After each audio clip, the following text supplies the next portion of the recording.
The slave market of Kalem Prime smelled of fear and despair. Governor Yun Sira walked through the crowded halls with her guards beside her. She kept her face cold and empty, showing no emotion. A governor should never show weakness, especially not here. Sarah was tall and beautiful, like all Velthari women. Her skin had a soft blue color, and her eyes were silver like moonlight. But today, those eyes looked tired. She had not slept well for many weeks. The problems of her house kept her awake every night. Her husband had died 2 years ago. He was a good man and a strong leader, but he left her with 5 daughters and no sons. In Velthari society, this was a disaster. The law said her daughters must produce children within 3 cycles or lose everything. Their noble name, their lands, their power. All of it would be gone. Sira had tried to find suitable Velthari males for her daughters, but no one wanted to bond with the Yun house anymore. Her political enemies had spread lies and rumors. They said the Yun bloodline was weak. They said bonding with her daughters would bring shame. So now she walked through a slave market, looking for a solution she hated. Her chief advisor, an old male named Guan, walked beside her. He pointed at different slaves as they passed. This Kurvani male has good genetics, Governor. Strong and obedient. Sira looked at the creature. It was large and muscular, with rough gray skin. It stood with empty eyes, waiting to be sold like an animal. She felt sick in her stomach. What about compatibility? She asked. Guan checked his scanning device. 62% with Velthari biology. Acceptable, but not ideal. They continued walking. Sira saw slaves from many different worlds. Some were proud warriors who had been captured in battle. Others were criminals sold to pay their debts. All of them had one thing in common. They had lost their freedom. Then she saw him. He sat alone in a small cage at the end of the row. He was different from the others. His skin was a warm brown color, and his hair was black and short. His body was smaller than most slaves, but his shoulders were broad and his hands looked strong. He was human. Humans were rare in this part of the galaxy. Most people considered them primitive and dangerous.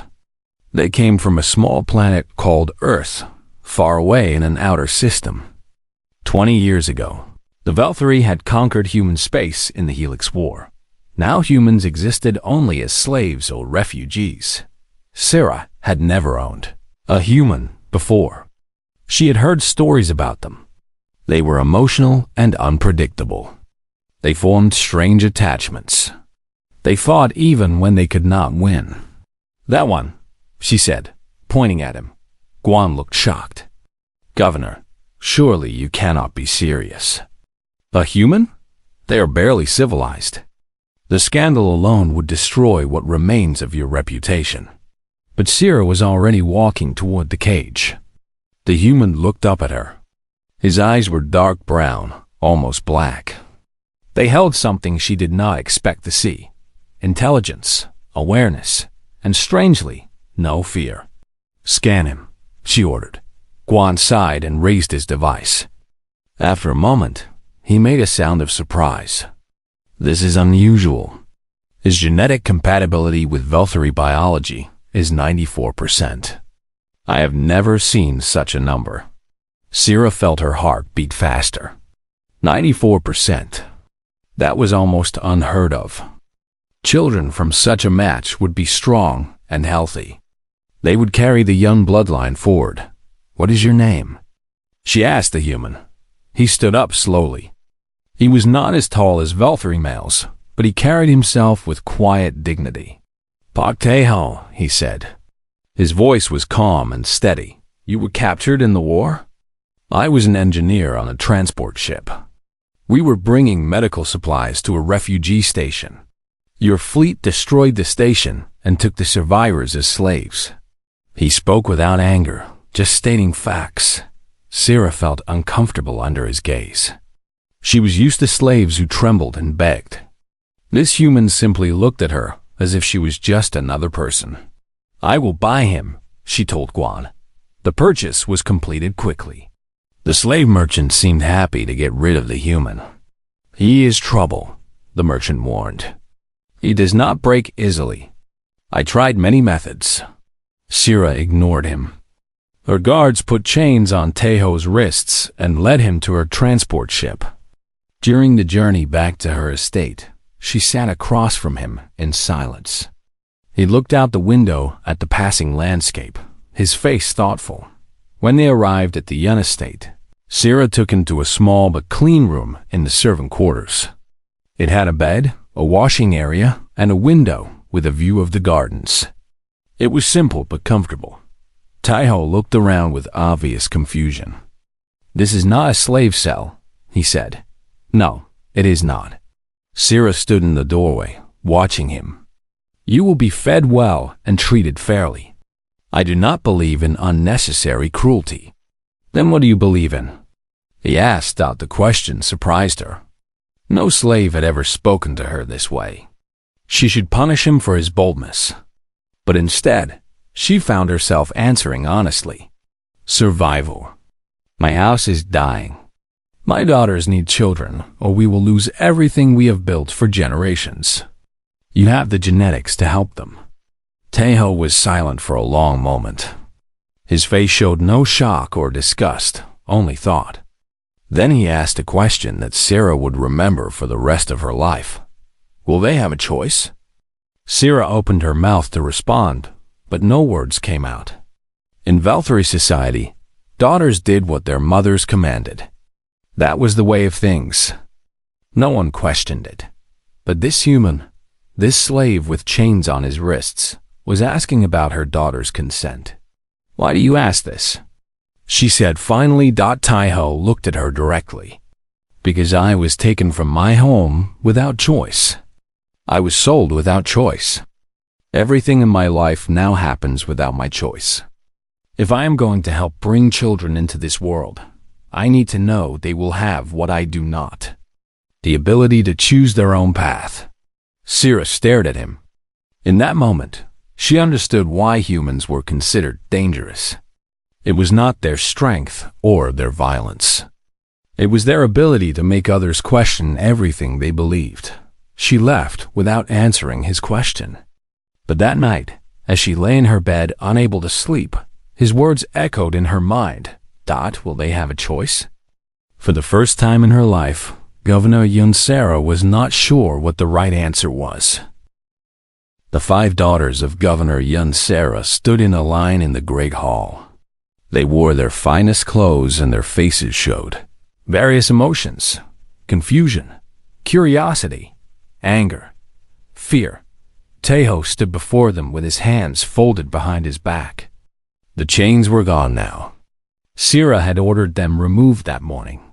He wore simple gray clothes that marked him as a house servant. His face was calm as Oz.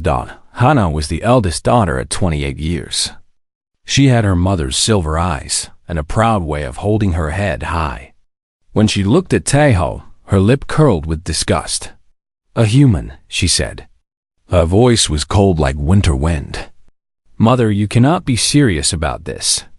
I would rather give up my title than carry a half-breed child." Doree was 26. She was different from her sister. Where Hana was cold, Doree was warm. She studied ancient cultures and collected books from across the galaxy. She looked at Teho with obvious curiosity, tilting her head like a bird, examining something interesting. Bai came next at 24. She was a warrior, trained in combat since childhood. Her body was lean and muscular. She cracked her knuckles and stared at Teho with open hostility. "I have killed humans before," she said. "They die easily." Neon was 22 and the gentlest of the sisters. She worked as a healer in the estate's medical center. Her eyes were soft and sad when she looked at Teho. She saw him not as a threat but as a person who had suffered. Daesam was the youngest at 20 years. She was rebellious and often argued with her mother. Unlike her sisters, she did not seem afraid or angry. Instead, she looked at Teho with something like admiration. She had always been fascinated by humans and their strange culture. Sarah stood at the head of the hall, watching her daughters. "I know this is difficult," she said, "but our house has no other options. The compatibility scan shows that this human can give us healthy children. Strong children who will carry our bloodline forward. Compatibility means nothing," Hannah snapped. "What about honor? What about tradition? Our ancestors would be ashamed." "Our ancestors would understand survival," Sarah replied. "They did what was necessary to protect the family. That is exactly what I am doing now."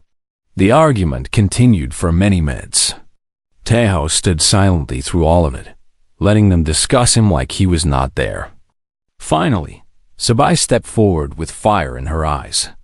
"Let me test this human," she said. "If he cannot even defend himself, he is worthless. Our children need strength." Sarah hesitated. Sabai was a skilled fighter. She could seriously hurt Tejo or even kill him.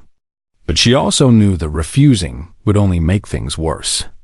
Her daughters needed to see something from this human, something that might change their minds. "Very well," Sarah said. "But do not kill him." Sabai smiled dangerously. They moved to the training yard outside. The other sisters followed, curious to see what would happen. Servants gathered at the edges, whispering among themselves. Bai took a fighting stance. Her movements were smooth and practiced. She was like a predator waiting to strike. Tejo simply stood with his hands at his sides, watching her. "You should at least try to defend yourself, human," Sabai said. "I do not wish to hurt you," Tejo replied. Sabai laughed. "You? Hurt me?" She attacked without warning, moving fast like lightning. Her fist aimed at Tejo's face, but Tejo was not there. He moved at the last moment, stepping aside so her strike hit only air. Sabai stumbled, surprised. She attacked again, throwing kicks and punches with deadly skill. Each time, Tejo dodged or blocked, never fighting back. This went on for several minutes. Sabai grew tired and frustrated. Sweat covered her blue skin. Her breathing became heavy, but Tejo seemed almost relaxed. He was not even breathing hard. "Fight me properly," Sabai shouted. "I told you, I do not wish to hurt you." Tejo blocked another punch and gently pushed her away. "But I will not let you hurt me either." Sabai attacked with everything she had. She was faster, stronger, and more skilled. But Tejo had something she did not expect: endurance, patience, the ability to keep going long after others would fall. Finally, after what felt like forever, Sabai collapsed to her knees. Her body shook with exhaustion. She had given everything and achieved nothing. The human still stood untouched. "How?" she gasped. "How did you do that?" Tejo knelt down beside her. His voice was gentle, not mocking. "Humans learned long ago that we cannot match other species in strength or speed. So we learned something different. We learned to survive, to endure, to wait until our enemies tired themselves out." He offered her his hand. Sabai stared at it for a long moment. No defeated warrior was ever shown such kindness in Velfari culture. Slowly, she took his hand and let him help her stand. From that day on, Sabai looked at Tejo differently. There was still no friendship between them, but there was respect. In the weeks that followed, Duri began visiting Tejo in secret. She came to his room at night, bringing books and asking questions. "Tell me about Earth," she would say. "Tell me about your people." Tejo told her about blue oceans and green forests. He described cities that touched the clouds and villages hidden in mountain valleys. He spoke of art and music and poetry. He explained how humans once traveled the stars as explorers, not slaves. Duri listened with wonder in her eyes. Everything she had learned told her that humans were primitive creatures, barely intelligent. But this man spoke of philosophy and science and dreams that reached beyond the stars. "Why do your people keep fighting?" she asked one night. "You lost the war. You lost everything. Why not just accept your place?" Taeho smiled sadly. "Because hope is the most human thing there is. Even when everything is lost, we still hope. We still believe tomorrow might be better than today. It is foolish, perhaps, but it is who we are." Meanwhile, enemies were watching. Across the city, in a dark mansion, a noble named Lord Kang plotted against the Yun household. His spies had told him about the human slave and its purpose. "The governor has made a mistake," Kang said to his advisors. "She has given us the weapon we need to destroy her. A human breeding slave. The scandal will end her house forever." He began gathering evidence and preparing his attack. Soon, all of Velthari society would know about Governor Sera's shameful secret, but Kang did not know that the human had noticed his spies. Taeho had survived years as a slave by watching carefully and missing nothing. He saw the strangers who watched the estate. He noticed the servants who asked too many questions. One evening, during a medical checkup, he spoke to Neon. She was gentle with him, treating his old wounds with soft hands and kind words. "Your house is being watched," he told her quietly. "I have seen this pattern before. Someone is planning to move against your mother." Neon's silver eyes went wide. "How do you know this?" "Because I have lived among hunters all my life. I know when I'm being hunted." Taeho looked at her seriously. "Warn your mother. The attack will come soon." Neon hurried to tell Sera what the human had said. The governor listened carefully.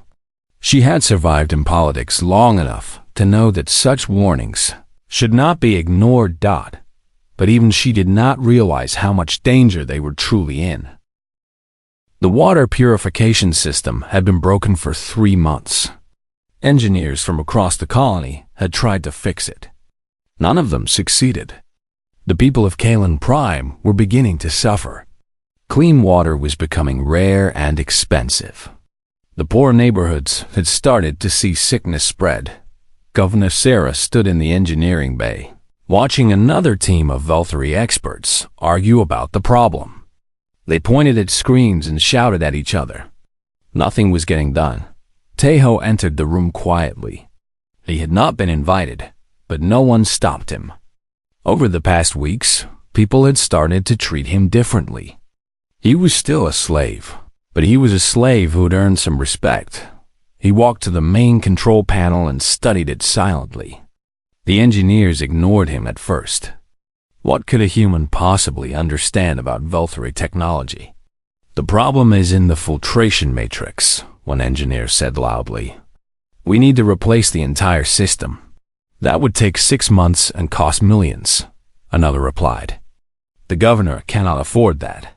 Taeho cleared his throat. Everyone turned to look at him. "The filtration matrix is fine," he said. His voice was quiet but confident. "The problem is in the power distribution.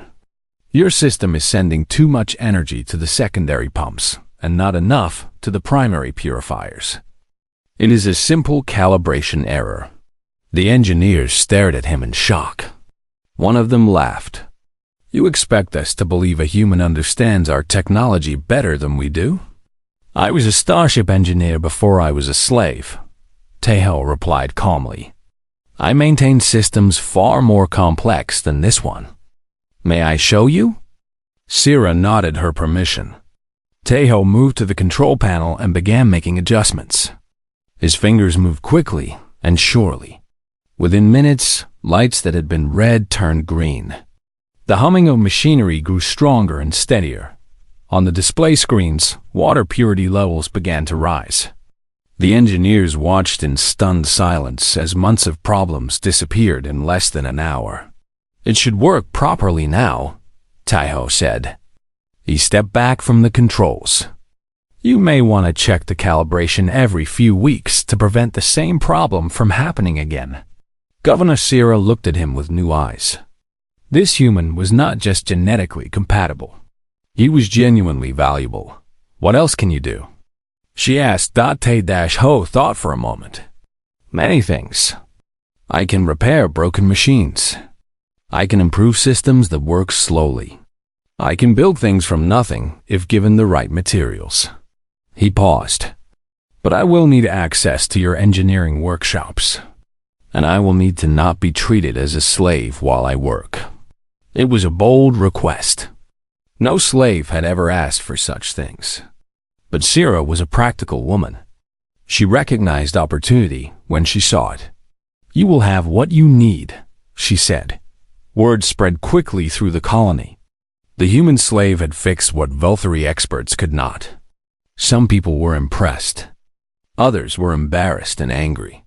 How could a primitive human outperform their best engineers? But Te-Ho did not care about their opinions. He simply worked. He repaired the estate's old power generators. He improved the cooking machines in the kitchen. He built a new heating system for the servant quarters that used half the energy of the old one. The servants began to like him.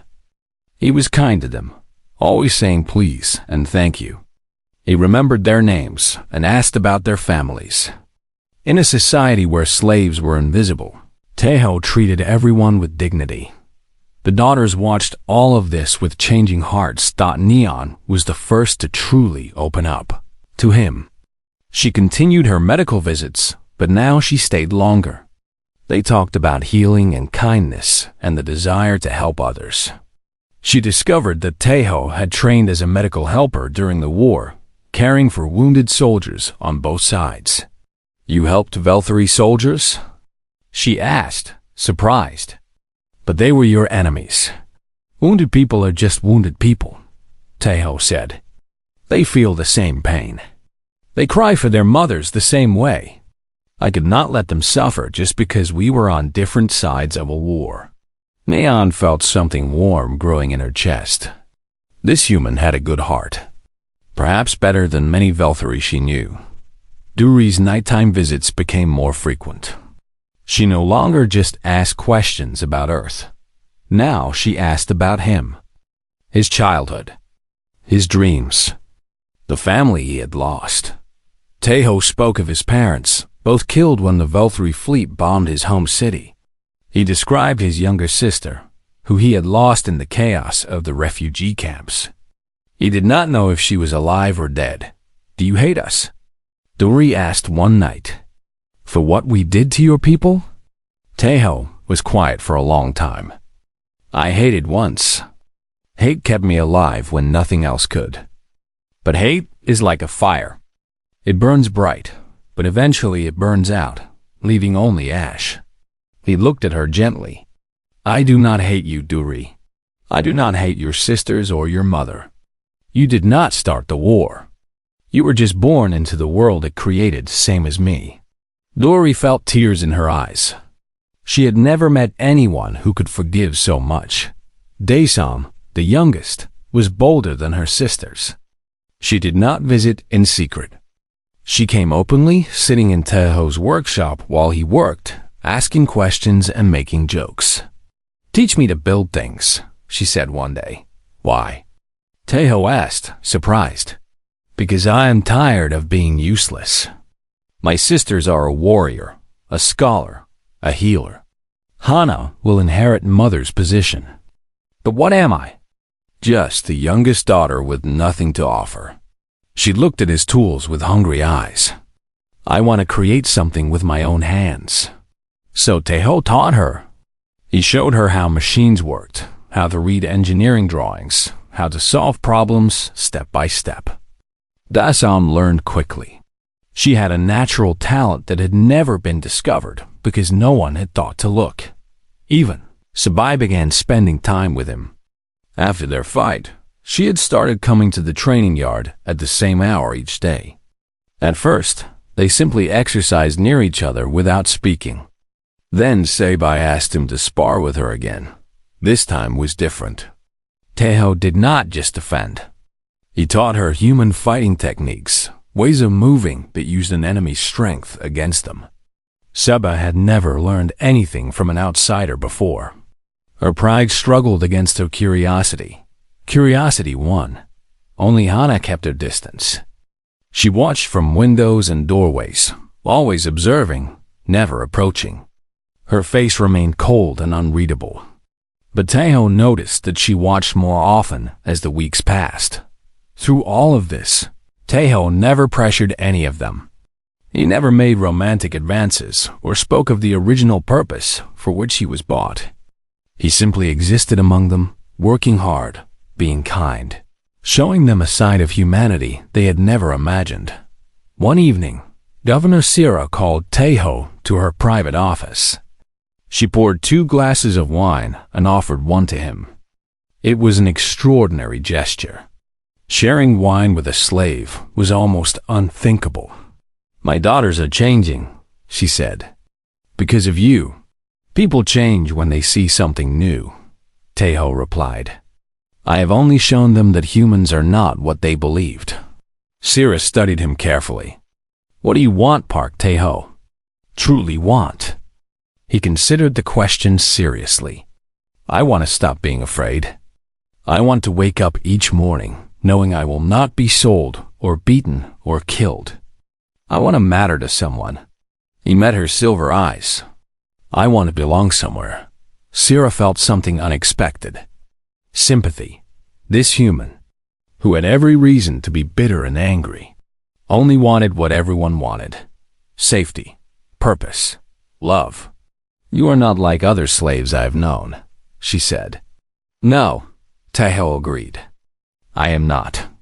And your daughters are not like other Velthari I have known. Perhaps that is why we understand each other." He finished his wine and left the office. Sira sat alone for a long time afterward, thinking about everything that had changed since she brought a human into her home. She had expected genetics. She had not expected to find something that felt almost like hope.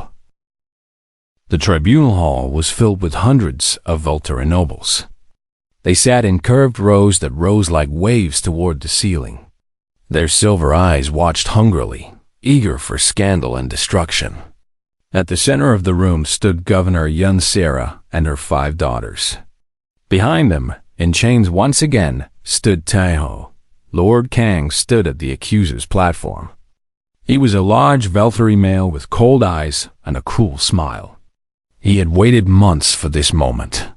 Now he would finally destroy the Yun household forever. "Governor Yun Sera has committed crimes against our people," Kang announced.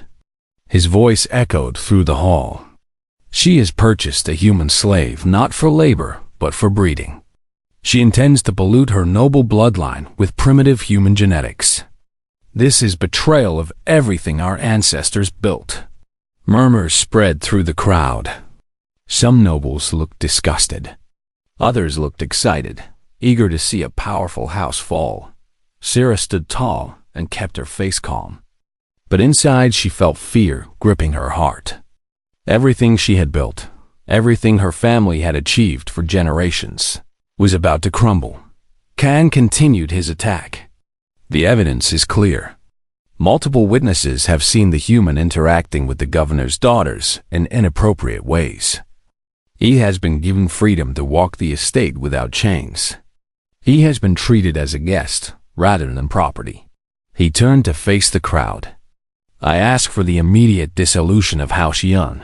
The daughters should be scattered to lesser houses. The human should be executed as an example to others." The head judge, an ancient Velthari woman named Elder Mun, raised her hand for silence. "Does the accused wish to respond?" Sira stepped forward. "I do not deny purchasing the human. I do not deny his genetic compatibility with my daughters. But I have broken no laws. There is no rule against using slaves for breeding purposes. Many noble houses have done the same with other species." "Other species are not human," Kang interrupted. "Humans are different. They are dangerous. Their blood should never mix with ours." More murmurs of agreement from the crowd. Sira felt hope slipping away. Then Hana stepped forward. The eldest daughter had been silent throughout the trial. She had stood with her sisters, her face showing nothing. But now she walked to the speaker's platform with purpose in her steps. "I wish to address the tribunal," she said. Elderman nodded permission. Kang looked annoyed but could not refuse. Any accused noble had the right to be heard. Hana stood tall before the crowd. Her silver eyes swept across the watching faces. When she spoke, her voice was clear and strong. "Lord Kang speaks of purity and tradition. He speaks of protecting our bloodline from human contamination. These are fine words, but they are lies." Shocked gasps filled the hall. Kang's face turned dark with anger. "How dare you accuse me of lying?" he growled. Hana ignored him. She pulled out a data tablet and activated it. Images appeared on the large screens above the tribunal floor. These records show that Lord Kang has purchased human technology through illegal smuggling channels 17 times in the past 5 years. Hana pointed at the screens. Communications equipment, medical devices, engineering tools, all built by human hands, all banned from trade with humans. The crowd went silent. Every eye turned to Kang. Furthermore, Hana continued, "These medical records show that Lord Kang himself has received human medical treatments. 3 years ago, he was dying from heart failure. Valkyrie medicine could not save him. So he secretly obtained human surgical techniques that saved his life." Kang's face went pale. "Those records are false. They are fabrications. They are verified by the medical council," Hana replied coldly. "I had them confirmed before this tribunal began." She turned to face the crowd. "Lord Kang stands alive today because of human knowledge. He uses human technology in his home. He profits from human trade. Yet he calls my mother a traitor for bringing a human into our house?" The murmurs now were different. Angry voices called out against Kang. The hypocrisy was too obvious to ignore, but Hana was not finished. "I have spent months watching this human. I watched him refuse to fight my sister even when she attacked him. I watched him fix machines that our own engineers could not repair. I watched him teach and help and care for everyone around him with kindness I have rarely seen in our own people." She looked directly at Taeho. Their eyes met across the room. "This human has shown more honor in months than Lord Kang has shown in his entire life. If carrying his child makes me lesser in the eyes of this tribunal, then perhaps your eyes are blind to what truly matters." Duri stepped forward to stand beside her sister. "I stand with Hana. This human showed me that my beliefs about his people were wrong. He has done nothing but serve our house with dignity. So I joined them. I tested him in combat. He could have hurt me but chose not to. He has the heart of a true warrior." Neon came next. "I have treated his wounds and seen his scars. He has suffered more than any of us can imagine, yet he carries no hatred. Only hope." Finally, Desam stood with her sisters. "He taught me that I could create with my own hands. He gave me purpose when I had none. He is the best person I have ever known." The 5 daughters of House Yun stood together, united in defense of a human slave. The sight was extraordinary. Nothing like this had ever happened in Valkyrie history. Elderman looked at them for a long time. Then she turned to Kang. "Lord Kang, the evidence against you is serious. You have violated trade laws and concealed foreign medical treatments. These crimes carry severe penalties." Kang tried to speak, but no words came out. His face showed pure terror as he realized what was happening. He had come to destroy House Yun. Instead, he had destroyed himself. This tribunal finds Lord Kang guilty of trade violations and public deception. His titles are stripped. His properties are seized. He will serve 10 years in a labor camp. Guards moved forward to take Kang away. He struggled and shouted, but could do nothing. In minutes, The great lord who had threatened them was gone. Elder Mun turned back to Sira. "Governor Yun, the charges against you are dismissed. Your house is cleared of all accusations." Relief flooded through Sarah, but Elder Mun was not finished. Furthermore, this tribunal recognizes the extraordinary circumstances of this case. The human known as Park Teo has demonstrated value and character beyond his station. We therefore grant him the status of protected resident. He may not be sold or transferred. He remains bound to House Yun, but with rights above those of common slaves. Teho's chains were removed. He rubbed his wrists slowly, hardly believing what had happened. As the tribunal ended and nobles filed out, Hana approached him. Her face was softer than he had ever seen it. "You saved our family," she said quietly. "Your warning about the spies gave us time to investigate Kang. Without that, we would have lost everything." "I only told Neon what I saw," Teho replied. "Your sisters chose to believe me. You chose to fight for your family." He paused. "And you chose to fight for me. Why?" Hana was silent for a moment. When she spoke, her voice was barely a whisper. "Because you made me question everything I believed. You showed me that I was wrong about humans, that I was wrong about many things." She looked into his dark eyes. "That is the most human thing you could have done to me." She turned and walked away, leaving Teho standing in the empty tribunal hall. Around him, the other sisters gathered. They had won. They had survived, but something had changed that could never be unchanged. The daughters of Halcyon had defended a human before all of Velthary society. They had declared that he had honor and worth. Now they would have to decide what that truly meant. 1 year had passed since the tribunal. The Yun estate had changed in ways no one could have imagined. Flowers bloomed in gardens that had been empty. Laughter echoed through halls that had been silent. Life had returned to a house that was once dying. Te-Ho stood in the main courtyard, watching the sunset paint the sky in shades of orange and purple. He no longer wore servant gray. Now his clothes were simple but fine, marking his new status as a formal consort of House Yun. It was a position that had never existed before. The council had created it just for him. Behind him, he heard small footsteps approaching. He turned and smiled. Neon walked toward him slowly, one hand resting on her swollen belly. She was 7 months pregnant now, carrying the first child born from the union of human and Velthary noble. Her silver eyes glowed with happiness. "The baby is moving again," she said, taking Teho's hand and placing it on her stomach. "Feel." Teho felt the gentle kicks against his palm. Wonder filled his heart. After everything he had lost, after all the pain and loneliness, he was going to be a father. "She is strong," he said softly. "She gets that from you." Neon leaned against him. "The healers say she is perfectly healthy. Better than healthy. Her genetic structure combines the best of both our peoples." This was the secret that had shocked the medical community.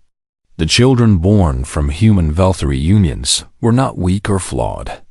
They were stronger, more adaptable. They carried human resilience and Velthary grace in perfect balance. Duri joined them in the courtyard.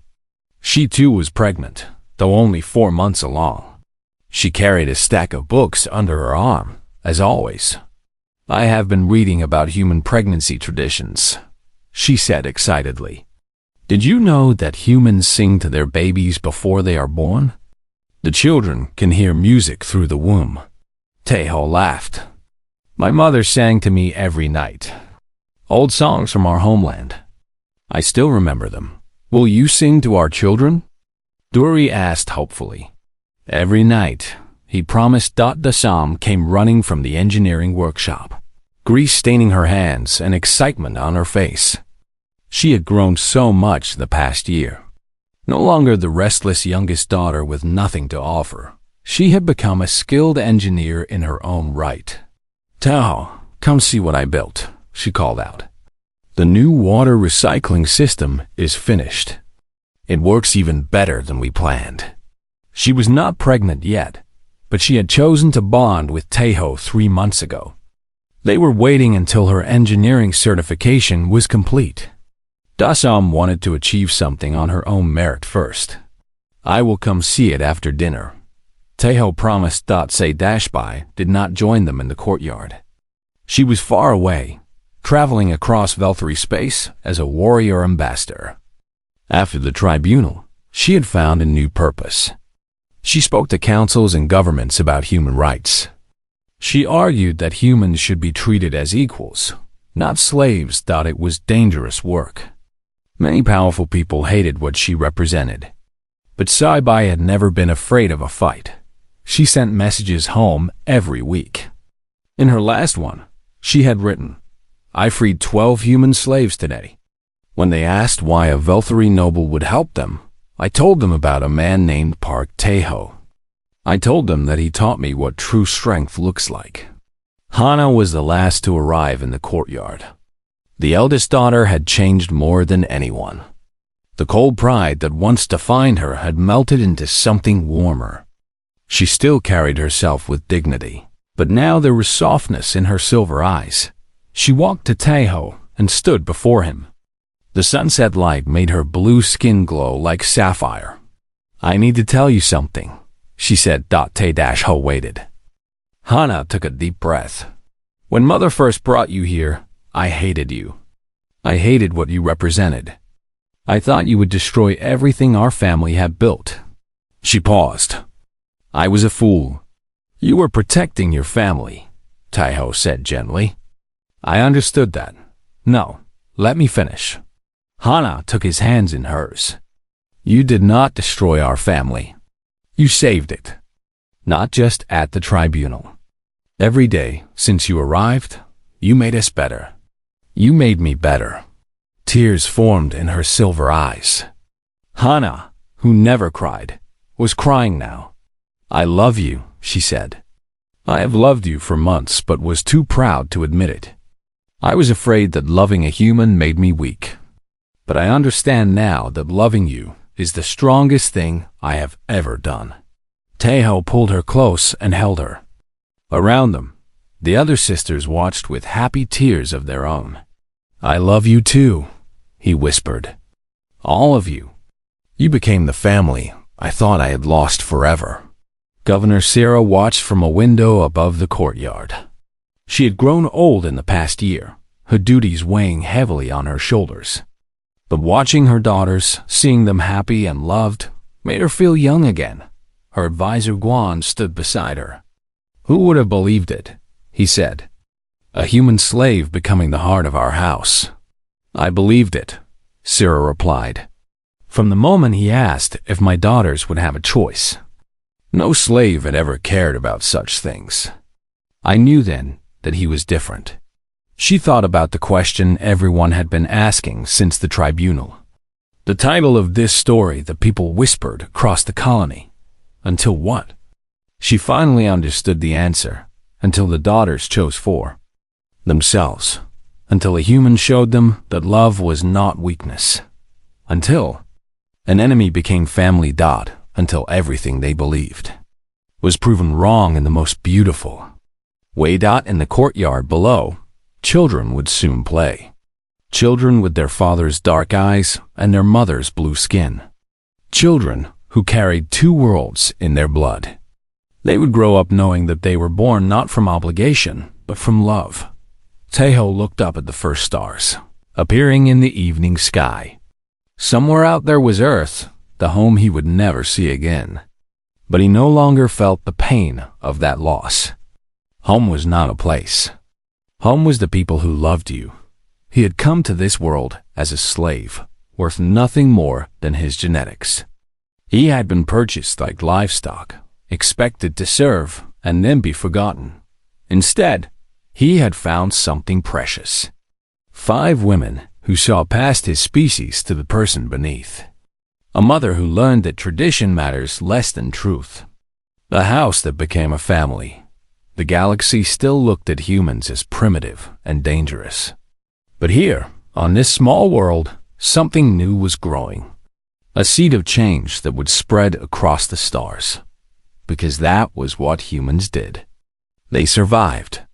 They adapted. They loved fiercely and forgave freely. They found hope in the darkest places and planted gardens in the ruins. Governor Sira had selected a slave to save her bloodline. Instead, he had saved their souls, and the children who would carry his legacy would show the galaxy what humanity truly meant. Not conquerors who ruled through fear, not slaves who served without dignity, but survivors who never stopped believing that tomorrow could be better than today. That was the most human thing of all. The sun set on Kalen Prime. In the Yun estate, a family sat down to dinner together. A human father, 5 Veltharine mothers, and the promise of children yet to come. They had found something rare in a universe full of war and suffering. They had found each other, and that made all the difference.